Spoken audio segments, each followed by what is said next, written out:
Bueno, y ahora ya estamos a punto de terminar, ¿eh? O sea que tranquilidad. Y viene nada menos que Javier Álvarez Villaescusa, de CEO de Mindfulness Canarias Compassion. Tras su trayectoria de aprendizaje y desarrollo profesional, alcanza su éxito laboral con más de 30 años en empresas de reconocido prestigio en Canarias, en las que ocupó puestos de ejecución y dirección con grandes responsabilidades en la gestión de proyectos y liderazgo de personas, iniciando posteriormente su propio camino de autoliderazgo y emprendimiento. A mí me consta porque he sido testigo de ese proceso.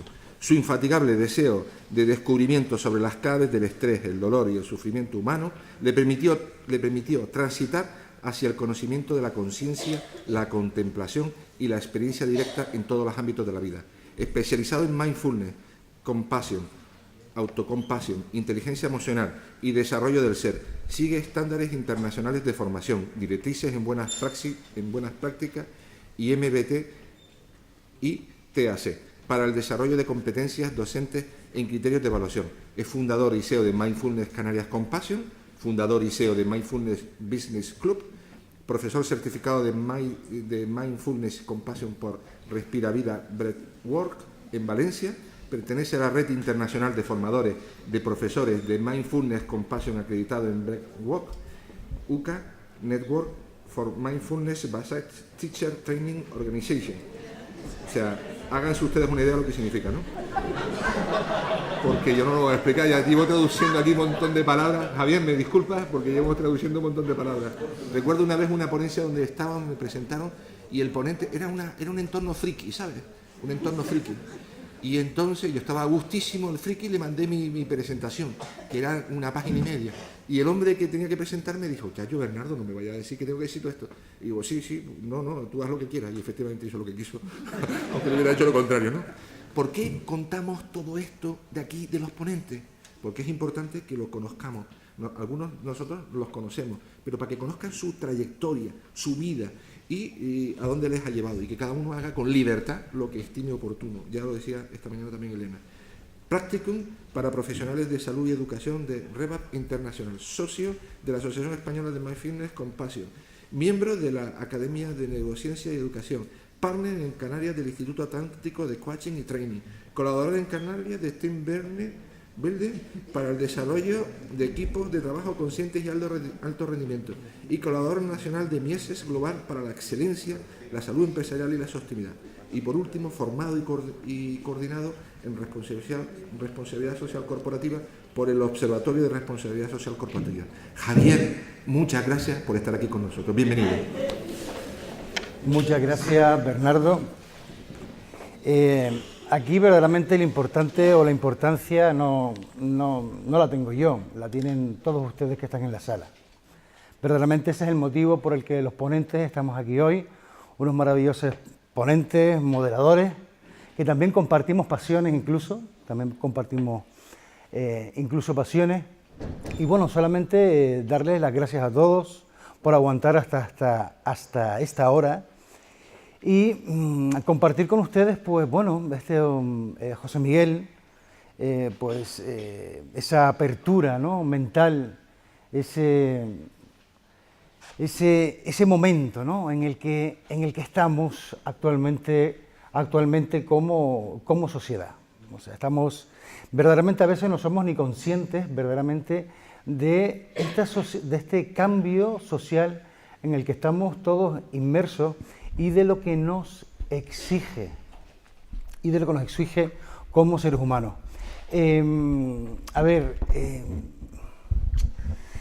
Decía, compartiendo con Bernardo muchas veces, ¿no?, el tema de la zona de confort. No se trata a veces de salir de la zona de confort, sino de hacerla quizás un poquito más grande. A mí me gusta mucho, por ejemplo, utilizar, como también comentaba Bernardo, que eso lo hemos comentado muchas veces, el poder de las palabras, el utilizar las palabras correctas, ¿no? Muchas veces yo siempre he sentido que llevo en esto, pues la verdad que ya muchísimo tiempo, pilotando muchos proyectos y acompañando, ¿no?, a muchísimas personas, el poder que tienen las palabras. Y cuando le decimos a alguien que hay que cambiar, hay algo, surge como un sentido de amenaza, ¿no? Surge como que, ¿qué pasa? Que no soy útil, no soy apto, no valgo para nada. Entonces ya en ese instante, en milésimas de segundos, se activa el sistema emocional de defensa, amenaza y autoprotección, por el sistema dirigido por el sistema autónomo simpático, ¿no?, que es el que gobierna, ¿no?, el que conecta, digamos, y ayuda al organismo a prepararse para esos retos, ¿no?, para esos desafíos, para esas amenazas. Cuando hablamos de cambiar, yo a veces invito, ¿no?, a verdaderamente sentir, ¿no?, a sentir qué palabras utilizamos, porque es todo, o sea, todo conlleva una delicadeza importante. Y a veces, y verdaderamente da risa, ¿no?, porque verdaderamente cambiamos desde que nacemos, ¿no? Yo este año voy a cumplir 48 años y digo, me callé en la marsalada, jolín, sin querer cambiar todo lo que he cambiado, ¿no? Me parece a veces hasta, por mi parte, idiota, ¿no?, pensar en el cambio. Entonces la propuesta es que también a veces utilizar palabras como mejorar, ¿no? Mejorar es diferente, ya el sistema de amenaza y autoprotección nos activa, ¿no? ¿Por qué? Porque no sentimos una hostilidad, no sentimos que no somos aptos. Entonces la propuesta es que sintamos que no hace falta cambiar, no tenemos que cambiar nada, porque somos perfectos. Esa es la realidad. Y me emociono porque, no sé, y hablo no desde la teoría, sino hablo desde la práctica, ¿no? Muchas veces hablamos o estamos inmersos en adquirir conocimientos y conocimientos y conocimientos y más conocimientos. Verdaderamente eso, verdaderamente en sí, nos vuelve eruditos, teólogos, pero verdaderamente si no lo bajamos a la experiencia directa, a la práctica, verdaderamente no vamos a incorporar en nuestra vida diaria un cambio en nuestro comportamiento, antes que Elena pues nos lo dijo muy bien, ¿no? O sea, la experiencia directa. Tenemos o debemos, ¿no?, por nosotros mismos, todo ese conocimiento que es importante y necesario, pues también incorporarlo a la vida diaria. Si verdaderamente queremos que hayan cambios en nuestra vida diaria, todo eso que aprendemos en formaciones, en retiros, en máster, ¿no?, todas esas formaciones, tratar de integrarlas en nuestra vida, porque lo podemos entender a nivel mental, pero no lo integramos en nosotros mismos, no lo integramos de forma física en nosotros, y que surja ese discernimiento para ver si después es útil o no, me merece la pena pues incorporar esta herramienta en mi vida. Piensen una cosa, la sabiduría de la que hablan muchas tradiciones, es la combinación de conocimiento, experiencia directa y discernimiento. Esa es la verdadera sabiduría, si no simplemente nos estamos moviendo en conceptos mentales. Hay el eslogan por este año que hay en Madrid del segundo congreso, corrígeme Bernardo, del segundo congreso de prevención. El eslogan es desde la teoría a la práctica. ¡Qué valentía! ¡Qué valentía! Porque verdaderamente nos estamos enredando muchas veces y nos quedamos solamente en el mundo mental. Y tenemos que bajarlo todo a los pies, traer todo a la tierra, para experimentarlo aquí y transformar verdaderamente nuestro comportamiento. ¿Cambiando? No, mejorando. Mejorando como personas, mejorando como seres humanos. El cambio ya vendrá solo. Vamos a ver con el directo. Vale. ¿Qué es lo que estamos? O sea, este es el proceso en el que estamos viviendo como sociedad. Tiene un calado importantísimo. Estamos viendo cómo casi todo el sistema se está cayendo por sí mismo, está colapsando. Nos estamos viendo a nosotros trascendiendo lo conocido para estar hoy aquí, ir más allá, como decía Bernardo hoy también, y el resto de ponentes. Abrir nuestra mente. De esos misterios de la vida, ¿no? Hay unos misterios, a mí me encantan, ¿no? El estar ahí profundizando. Einstein decía, ¿no? Son como esos misterios dentro de a lo mejor de esas tradiciones o aventuras, de esa búsqueda de tesoro. Einstein nos decía que la mente solo funciona cuando se abre como un paracaídas. Y yo observando el cuerpo humano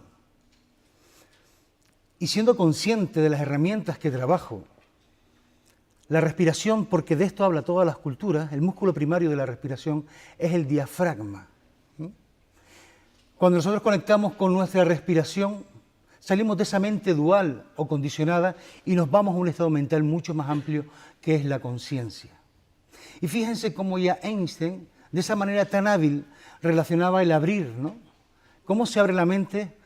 Que la mente se abre como un paracaídas, ¿no? Para que realmente funcione. Y fíjense la sincronía que puede haber entre el diafragma, ¿no? Cuando somos conscientes del diafragma, cómo salimos de ese secuestro amigdalar, cómo salimos de esa identificación o de esa tormenta o reacción mental para movernos a un estado mental mucho mayor que es la conciencia. Ese es el reto en el que estamos hoy como humanidad. Como humanidad venimos, gracias a nuestros maravillosos antepasados cavernícolas, y como antes otros compañeros, ¿no?, comentaban que tenemos el mismo cerebro. Ha evolucionado, claro que ha evolucionado nuestro cerebro, pero todavía estamos tratando de aprender y de desarrollar todas esas habilidades que tiene ese maravilloso milagro que es nuestro cerebro, en este caso su última actualización, que es el neocórtex. Y concretamente la corteza, la parte prefrontal, que es la parte de la eficiencia en nuestra vida. La propuesta de hoy es hablar de mindfulness, ¿no? Y menos mal que tengo las diapositivas que me hacen frenar un poco, ¿no? Porque si no, fluiría un poquito más, pero vamos a ceñirnos al plan, ¿no? Al plan un poco, que es la apuesta también y respaldando la decisión de la compañía cervecera de Canarias. Mindfulness. ¿Qué es mindfulness? Aquí tenemos a la derecha, bueno, a Jon Kabat-Zinn, que es el que creó a principios de los 80 este método que empezó en Massachusetts, en la primera clínica de reducción del estrés, y era simplemente para poder ayudar a esas personas que sufrían de dolor. ¿De dolor? ¿Por qué? Porque la medicina contemporánea tocaba techo, teníamos que buscar otros recursos, testear, ir más allá de lo conocido. Entonces, bueno, ahí fue muy valiente, ¿no?, en empezar a través de su práctica de yoga, de su práctica de zen, etcétera. Bueno, ahí se escribe y se desarrolla otra historia. No estamos descubriendo nada, no estamos inventando nada. Todos los avatares y maestros espirituales dentro de lo que es la historia de nuestra humanidad nos llevan hablando de lo mismo durante miles de años. Ellos ya desvelaron ese camino. ¿Qué es lo que estamos haciendo ahora? Pues a través de toda esa tecnología, ¿no?, de esas resonancias magnéticas funcionales, de esas técnicas de neuroimagen, observar y conocernos cómo funciona nuestro cerebro. Eso es lo que nos ha permitido ¿el qué? Pues avalar, ¿no?, avalar y desvelar lo que ya estaba velado. Eso es lo que estamos haciendo, pero no estamos descubriendo nada, simplemente científicamente lo estamos corroborando. Cómo se mueve la ciencia, ¿no? Efecto, causa, sirve, no sirve, ¿no? Quiero decir, ¿qué está pasando? Bueno, pues que estamos testeando pues todo esto que nos trae, digamos, las técnicas contemplativas. Si nos vamos yo les invito a que cojan algo que tengan a mano. El móvil, las gafas, un bolígrafo, las llaves de casa, cojan un objeto. Prepárense, cojan algo sencillo. La tapa de la botella, algo sencillo, cójanlo. Vale. Y ahora vamos a tratar de encarnar una de las actitudes fundamentales para la práctica de mindfulness, que es la mente de principiante. Vamos a limpiarnos los ojitos y a desarrollar en nosotros esa primera mirada. Esa mirada de cuando antes éramos niños, ¿no? Para tratar de reconocer el objeto en sí mismo. Vamos verdaderamente, ahora yo les invito, vamos a practicarlo juntos, porque esto es algo, si hay algo que tiene mindfulness, es que, como decía antes, hay una parte conceptual, pero una parte muy práctica, muy experiencial, que verdaderamente nos hace pensar, discernir y surge, pues ahí, digamos, esa sabiduría, ¿no? Ese convencimiento personal. Entonces, yo les invito a que exploremos la definición de mindfulness y simplemente sientan en su mano el objeto que tienen.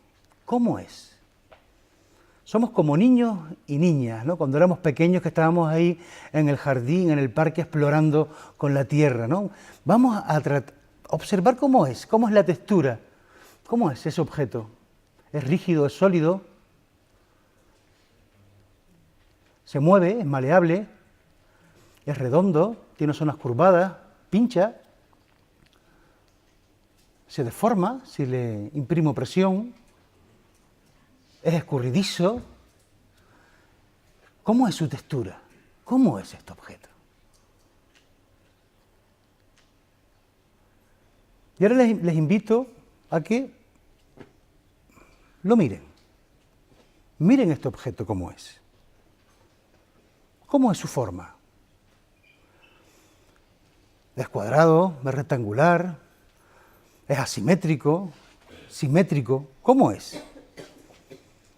¿Tiene algún grabado? ¿Tiene algunas letras? ¿Cómo es? ¿Cómo son sus letras? ¿Su color? Si le da la sombra, si le da la luz, ¿cómo cambia el objeto? Y nos vamos a quedar aquí, simplemente. Muchísimas gracias por su apertura. Vamos a tratar ahora de relacionar, ¿no? Porque es una manera de comprender, de intentar comprender, de relacionar lo que hemos hecho en este instante con el funcionamiento de nuestra mente, con el funcionamiento de nuestra atención, para empezar a comprender, a entender algo tan intangible, tan invisible como es la conciencia, ¿no? O ese estado mental. ¿Qué es lo que ha pasado en esta práctica? ¿Cómo les resultó? ¿Agradable o desagradable esta práctica? Agradable. Está muy bien, ¿no? Está muy bien que haya sido una experiencia agradable.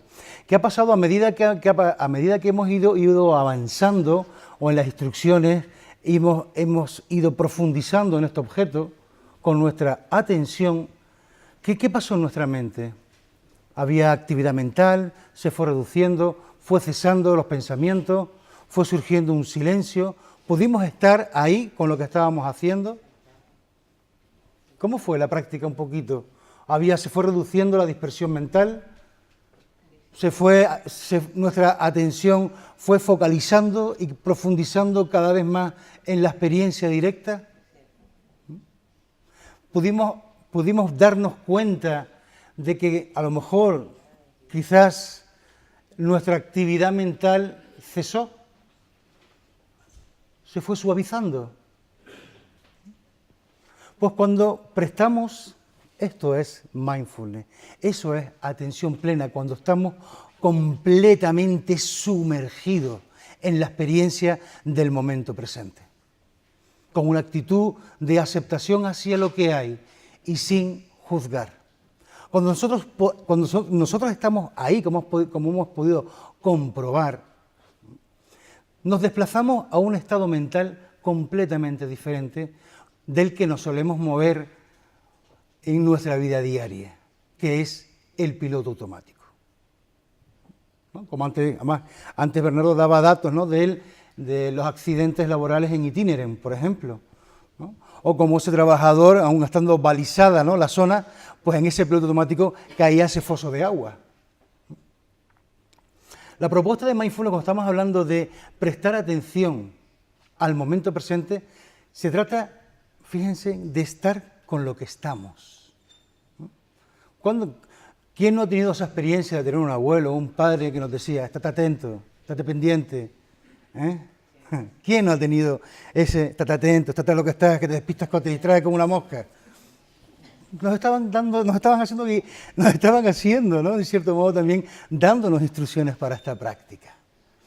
¿Por qué? Porque es importante lo que estamos haciendo, porque lo que estamos haciendo no es de relajación. Quiero decir, todo esto, mindfulness, tenemos que tener claro que lo que no es relajación, sí forma parte, ¿no?, dentro de ese entrenamiento, ¿no?, que nos genera un estado de relajación, de comodidad, pero no es relajación.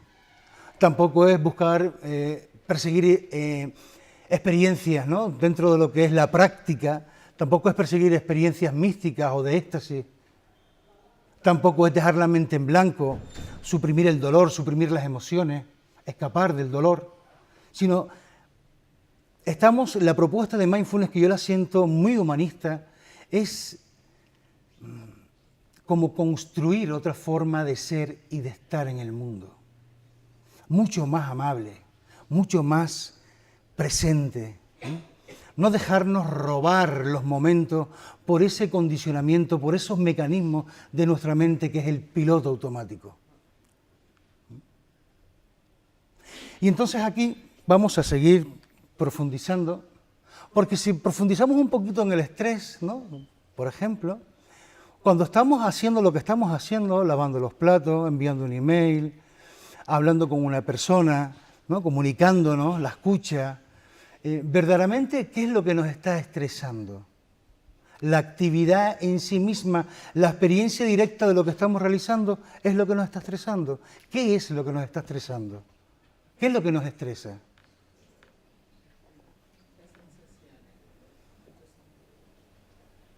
¿A dónde se va nuestra mente?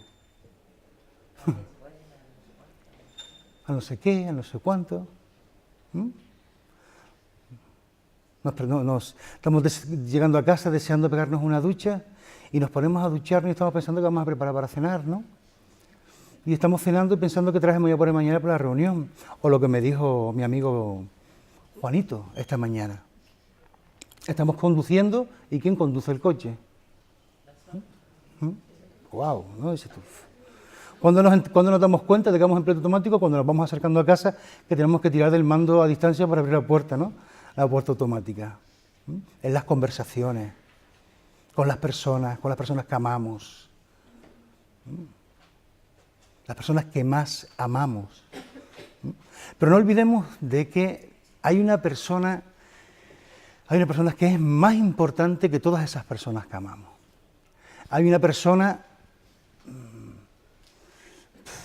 que es decir, la más importante. La persona más importante, el proyecto de tu vida, ¿quién es? Nosotros.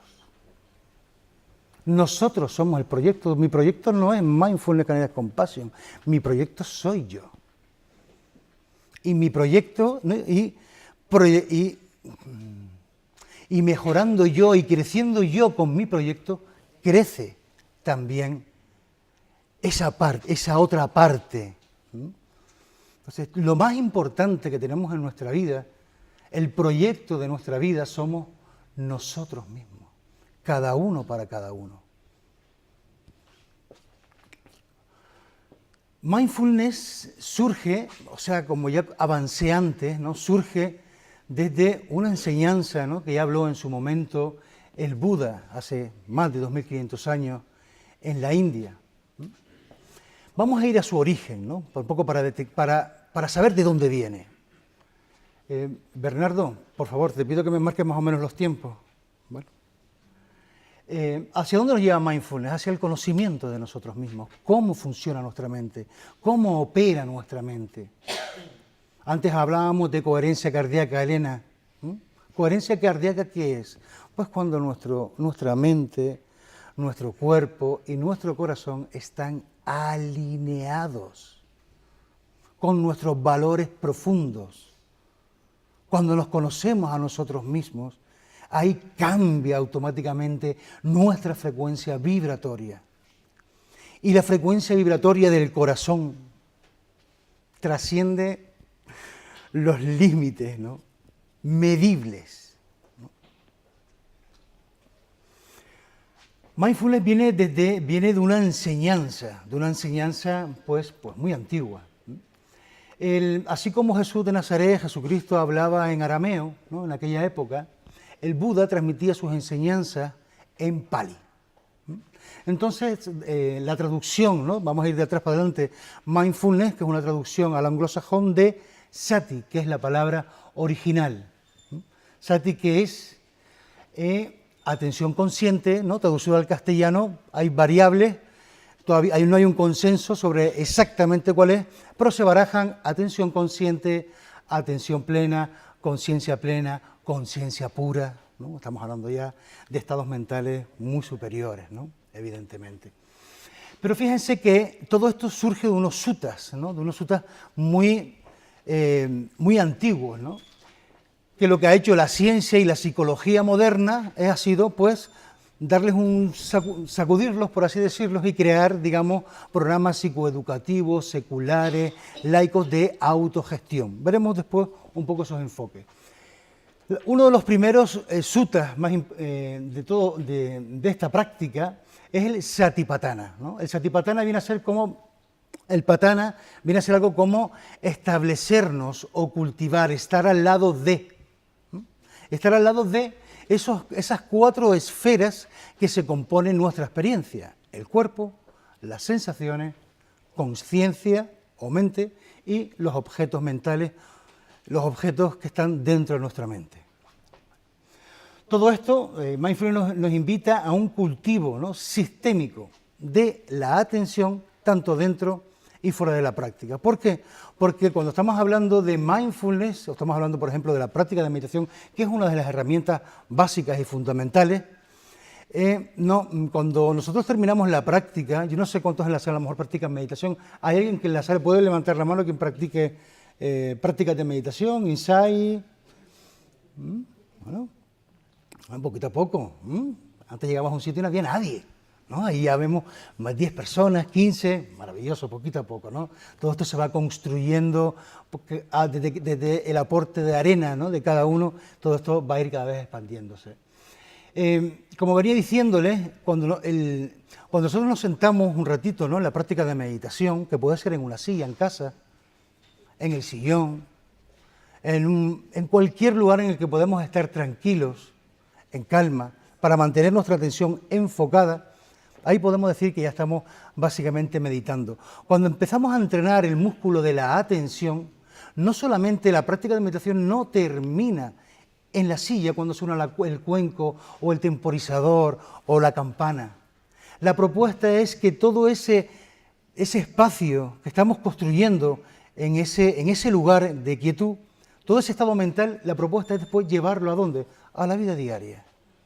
Eso es lo que estamos tratando de hacer. La práctica de meditación no termina cuando suena el cuenco o el temporizador, continúa en la vida diaria y es llevar ese estado mental que estamos construyendo ¿a dónde? Tanto dentro como fuera de la práctica.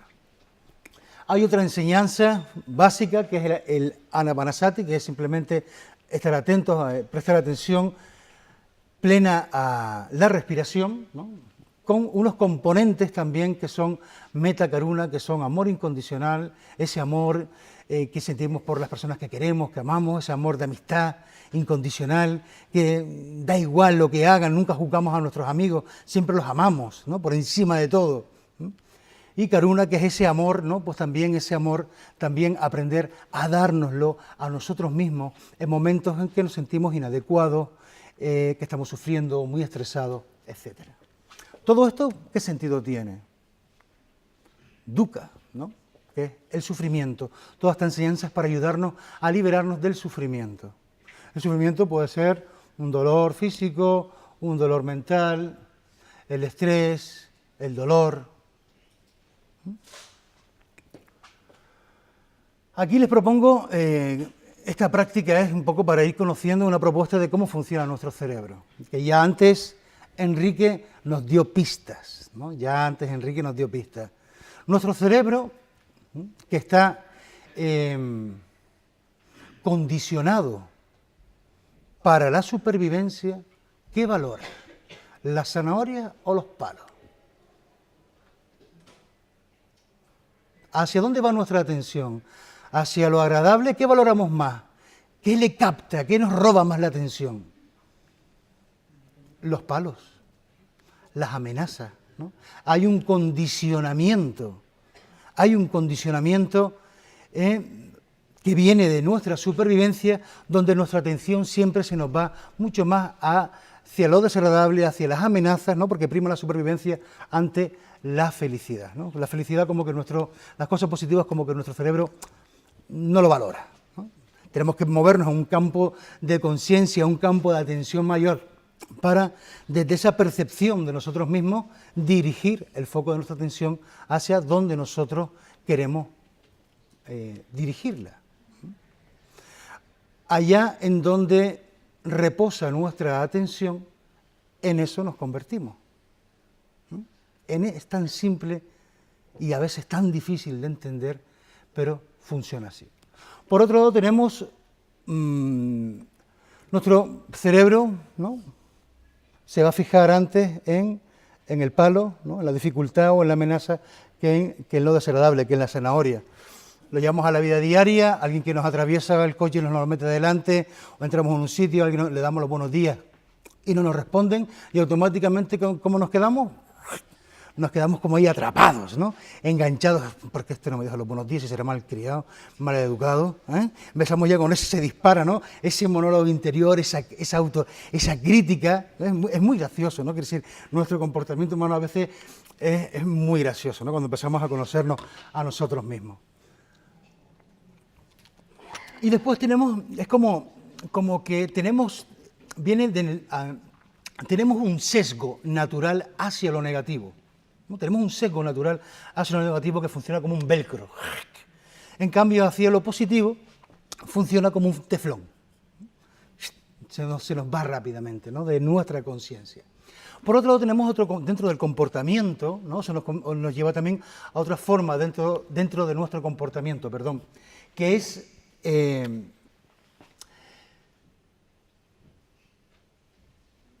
que lo agradable, ¿no? Nuestro comportamiento hacia lo agradable es que nos aferramos a ello, ¿no? No queremos que se acaben las zanahorias, nos resistimos, ¿no? No queremos que se acaben las zanahorias, quiero más cosas agradables, ¿no?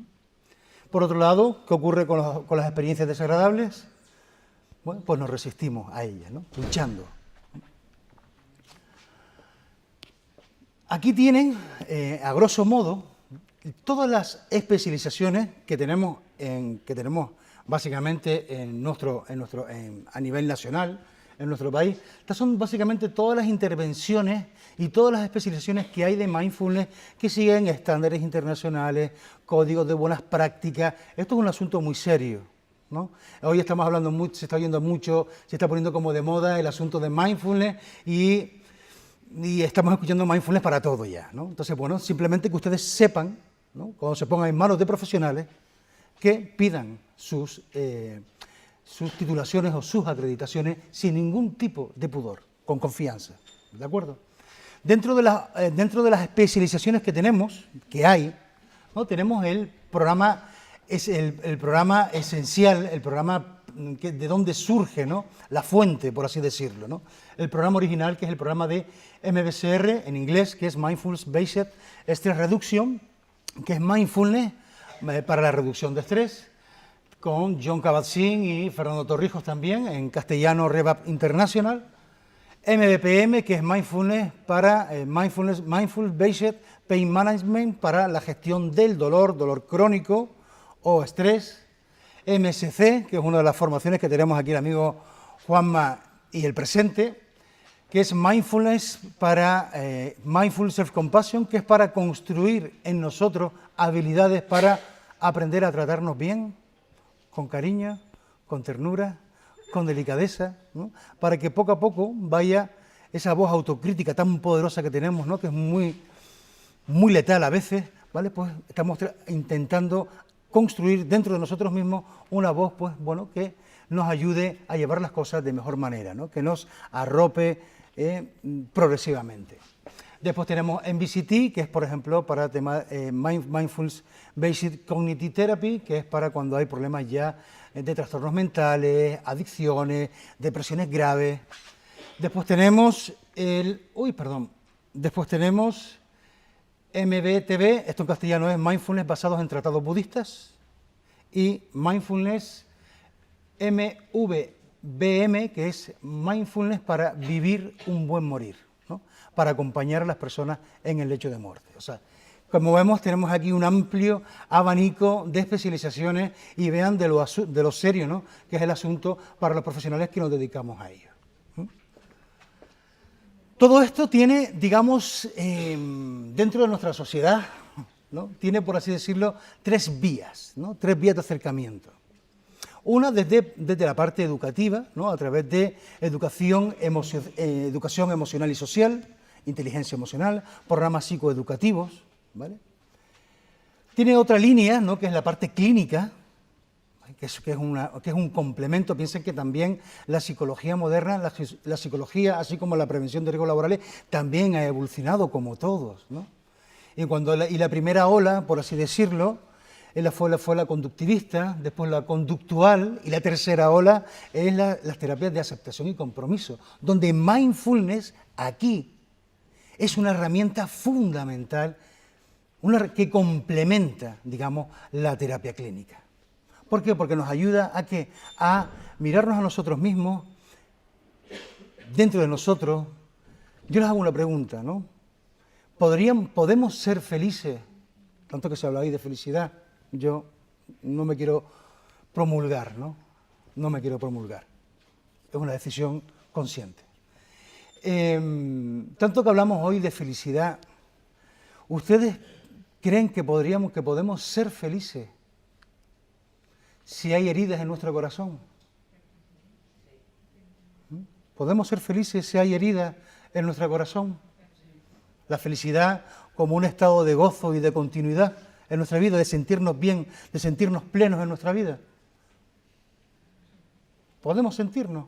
¿O habría a lo mejor que mirarnos dentro de nosotros? Esto es muy valiente, quiero decir. Esto es muy valiente. Muy valiente. Mirar dentro de nosotros, ordenar, sanar nuestro jardín interior, nuestra vida interior. Porque no solamente existe la vida, está fuera. La vida no solamente está fuera de nosotros, también está dentro de nosotros. Y ahí lo dejo, ¿no? Para que cada uno indague, ¿no? Y sienta y nos miremos, ¿no? Y después la otra parte, ¿no? La otra tercera vía, educativa, clínica y espiritual, que es dentro de lo que es la disciplina del budismo, para el que quiera, esas son decisiones y elecciones personales, que es el camino del despertar o el camino directo a la realización. Aquí vemos el crecimiento exponencial que ha habido de mindfulness en los últimos 40 años. En los últimos 40 años. Publicaciones sobre mindfulness, publicaciones científicas, publicaciones científicas o literarias, ¿no? Sobre mindfulness, como ha habido desde 1980, todavía estaba buscando el otro día los datos y todavía no los han colgado para actualizarlos, pero bueno, ya la intuición nos puede decir hacia dónde van, ¿no? Hacia dónde van, ¿no? Y observando el exterior, cómo se despuntan. ¿Qué vemos qué podemos ver en esta diapositiva, en esta imagen? ¿Qué podemos ver? ¿Nos resuena? Nuestra vida diaria, ¿no? Misma, nuestra vida diaria, así, corriendo, como pollo sin cabeza por todos los lados. No llegamos. El otro día me encantó en una charla que estuve escuchando de un gurú, ¿no? De estos organizacionales, ¿no? y decía, hoy no sobreviven los más fuertes, hoy sobreviven los más rápidos. Digo, wow, ¿no? ¿No? Hablando, ¿no? Mundo tecnológico, redes sociales o formación online, ¿no? Vivimos en un mundo, quiero decir, hay personas que hay en la sala que para el mundo para el que fueron educados, ese mundo ya no existe hace ya un montón de tiempo. Se fue. El mundo en el que estamos ahora es otro, completamente diferente. Completamente diferente. Cambio de era, compartían los compañeros, cambio social, socioeconómico, cambio laboral, cambio educativo, en todas las esferas, formas nuevas y maneras de trabajar, desde con conciencia, de forma saludable, promoviendo los talentos individuales de cada uno, para promover la excelencia, la sostenibilidad, el daño que se le ha causado a nuestra madre tierra. ¡Wow!, ¿no? Hay tanto que hacer, tanto que mejorar, los retos que tenemos frente de nosotros mismos como sociedad, como familia humana, es tan grande que mindfulness nos ayuda, ¿no?, gradualmente a conocernos a nosotros mismos para desde ahí después, posteriormente, poder apoyar, por así decirlo, llevar ese trabajo hacia la parte, hacia el exterior.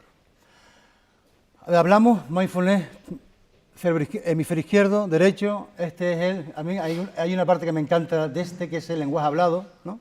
Hablado es la comunicación tanto externa como interna, ¿no?, con nosotros mismos, ¿no? Y la parte, ¿no?, este es el cerebro, la parte dentro de los dos hemisferios, digamos, esta es la parte matemática, científica, la parte holística, global, la parte de los sentidos. Y aquí vemos, por ejemplo, ya apurando el tiempo, datos importantes, ¿no?, para que ustedes, se trata de que se vayan con algo, con alguna idea, ¿no?, con alguna idea. Actividad cerebral antes y después de la práctica de meditación, ¿no? 10 minutitos. Todo esto son con técnicas de neuroimagen, técnicas escáner cerebrales, ¿no?, que miden el calor. Antes y después. Vemos aquí, en el hemisferio izquierdo, que es la parte conceptual, analítica, del habla, la verbal, la que está siempre analizando, etiquetando, categorizando, juzgando, ¿no? Vemos toda la actividad que hay, el calor, la carga eléctrica que hay. Vemos cómo se ha desplazado en la parte frontal, ¿no?, la actividad en la corteza prefrontal, y tras 10 minutos de meditación, cómo ha cambiado completamente la situación. Incluso se ha modificado en la parte anterior, en la corteza prefrontal, se ha modificado, ha cambiado y se ha desplazado la actividad, ¿no? Es algo muy interesante. Los objetivos de mindfulness son 3, simplemente. No es iluminarnos, no es tener experiencias de éxtasis ni mística. No. Los objetivos de mindfulness son para esta nueva generación. ¿Ustedes se acuerdan hace 20 años o 25 años cuando entre colegas decían, muchachos, los cambios que vienen, los cambios que vienen, no vamos a tener capacidad para asimilar todos esos cambios que vienen, cuando todavía estábamos con aquellos móviles de 2 tapitas, ¿se acuerdan? ¿Vale? ¿Dónde estamos hoy? ¿Dónde estamos hoy? Viviendo aquellos pronósticos. Estamos viviendo aquello. Necesitamos entrenar nuestra atención mental. Y esa es la parte que nos garantiza y la parte hacia donde nos deriva, ¿no?, mindfulness.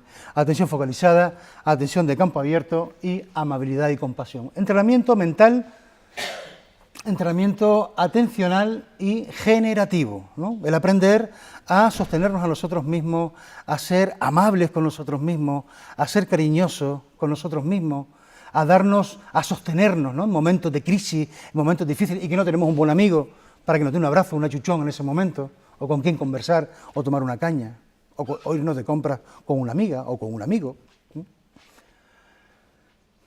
las universidades más importantes concluyen en que los próximos retos a los que nos enfrentamos no sabemos cuáles son como sociedad.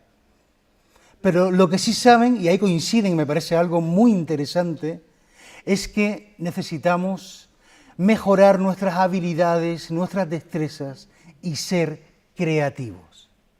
Esos son datos muy importantes donde mindfulness, en este sentido, pues nos ayuda mucho a desarrollar nuestras habilidades. Nuestra evolución ha sido marcada por un neuroeje, ¿no? Nuestra evolución siempre ha sido de abajo hacia arriba y de dentro hacia afuera, ¿no? Ver en estas partes, son las partes que trabaja mindfulness, las habilidades, ¿vale?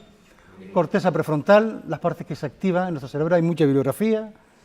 Beneficios de mindfulness: reduce el estrés, la reactividad mental, que provoca el sufrimiento, mejora la concentración, la atención y la empatía, favorece las relaciones y mejora la comunicación, fortalece el sistema inmunológico, actitud positiva. Una palabra. Una palabra. Una palabra. Porque ya estamos pasando el tiempo. Una palabra. Una palabra. Una palabra.